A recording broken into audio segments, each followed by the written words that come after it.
Salut les mouettes. Bon, nous sommes le lundi 5 août, il est environ midi. Je suis en train d'attendre que ma femme me rejoigne. Elle devrait arriver d'ici 2 heures environ.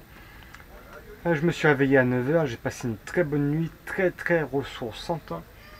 Une bonne douche ce matin aussi, là ça m'a fait beaucoup de bien sur le bateau. Et j'ai été faire un petit tour autour de la capitainerie, j'ai été faire mes poubelles, enfin jeter mes poubelles plutôt. Et donc voilà, là je suis sur le bateau en attendant. Qu'est-ce qui se passe sur le bateau? Eh ben, je vais vous montrer. Je suis en train de faire le montage de ma prochaine vidéo, la première partie de la traversée du golfe de Gascogne.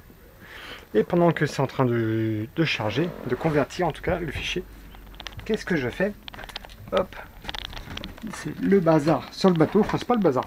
C'est tout simplement, je suis en train de faire une tâche que je remets au lendemain depuis pas mal de temps. Ou surtout, je prends pas le temps de le faire en tout cas. Je suis en train de nettoyer les fonds. Parce que quand j'ai acheté le bateau, bon, je les avais pas nettoyés. Enfin, non, je les avais pas nettoyés. J'avais vu qu'ils étaient sales. J'avais commencé à en nettoyer ces deux-là. Et quand j'ai ramené le bateau et que mon réservoir d'eau arrière avait débordé, donc j'ai nettoyé ces parties-là. Donc là, en attendant, vu que j'ai un petit peu de temps, et je nettoie toutes ces parties-là. Bon, ça commence déjà à avoir une autre tête. Bon, j'ai pas fini, hein, j'en suis que à la moitié. Il me reste encore tout ça. Alors, pourquoi je nettoie la cale? On va dire oui, il y a la raison esthétique et hygiénique, histoire d'avoir quelque chose de propre. De toute façon, oui, il est important de prendre soin du bateau. Mais il y a aussi une autre raison. Imaginez, il y a plein de poussière, plein de petits caca à l'intérieur des cales. Il y a de l'eau qui rentre dans le bateau. Et d'un seul coup, donc, vous décidez d'utiliser la pompe de cale pour vidanger la cale. Toutes les petites poussières qui sont présentes ici, elles vont partir à l'intérieur, oula c'est dur à dire ça. Elles vont partir à l'intérieur de la pompe et imaginez qu'elles bouchent la crépine de la pompe de cale.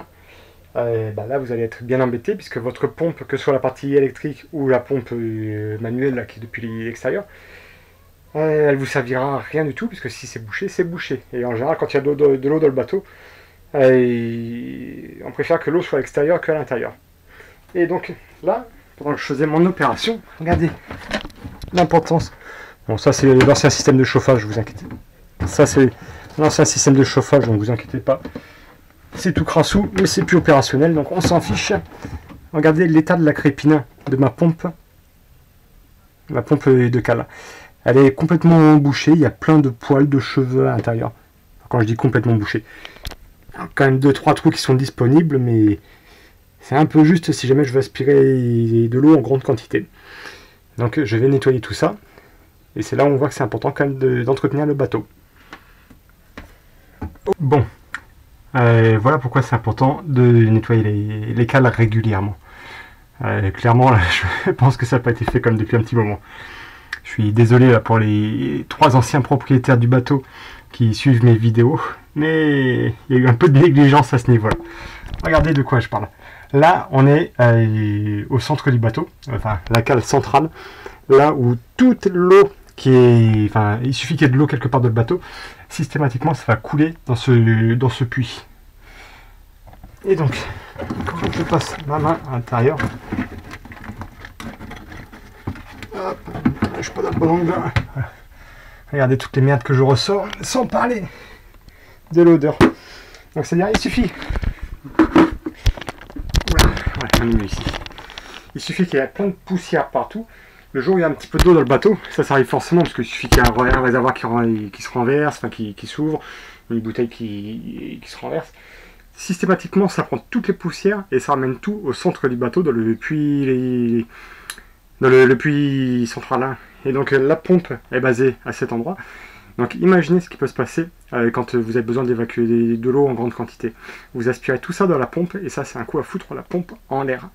Donc il faut quand même nettoyer les fonds régulièrement pour éviter de se retrouver avec une situation comme ça. Je vous montrerai après tout ce que je vais avoir sorti. Allez, je vais retourner. Voilà tout ce que j'ai pu sortir de l'intérieur du puits de qui. C'est pas très charmant, mais bon, en tout cas, au moins, il est déjà beaucoup plus propre. Je pense qu'il reste encore un peu à l'intérieur, mais je me ruine les pattes quand il faut descendre à l'intérieur, parce que c'est pas très facile d'accès.